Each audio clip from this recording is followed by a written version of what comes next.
Hello friends, मु pieces kitchen को आपण मानक स्वागत करुच्ची। आज आम बनइबा बेलपणा।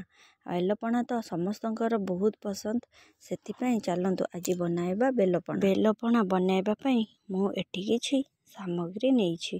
प्रथम बेल को एमती फटाई देबा, तापरे फटाई सारला पर जदि आपणक पाखरे एमती हैंड कोरोना अच्छी तो नहीं पारिबे, नहले आपण चामच रे एमती माने बेल को एमती कोरिकी बाहर करि परिबे। देखंतु मु एटी हैंड कोरोना साहाय्य रे बेल सबु को एमती बाहर करि नेउची।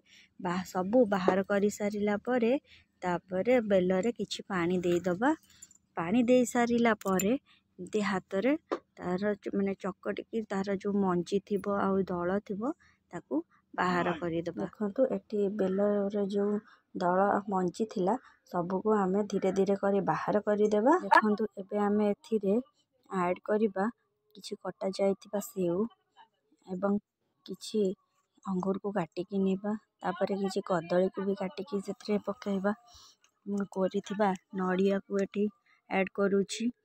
तापरे किछि डाळिंब भी एथरे ऐड करूछि। एठी खीर छेना मु नेछि एवं किछि चेरी भी पकाइछि। एठी मु चीनी को ग्राइंडिंग करी गुंड करी नेछि। तापरे ताकू मिसई देबा। मिसई दे सारिला परे हमर रेडी हो गला बेलपणा। आपण माने अलगा भी फ्रूट्स नहीं पारिबे, एथरे आंब भी ऐड करि परिबे, पिजुली भी ऐड करि परिबे, किंतु एठी मु नेइनी, आपण माने नेबे। एबे किछि गोलमरीच गुंड एवं गुजराती गुंड भी मु ऐड करि देछि। एठी हमर रेडी हो गला बेलपणा। चलंतु एबे सर्व करबा ग्लास रे एवं देखबा केमती लागुची बेलपणाटी। आपण माने भी पणा संक्रांति रे बनांतु बेलपणा आउ टेस्ट करी देखंतु केमती लागुची बेलपणा। Thank you. मेरे चैनल को सब्सक्राइब करिवे एवं फॉलो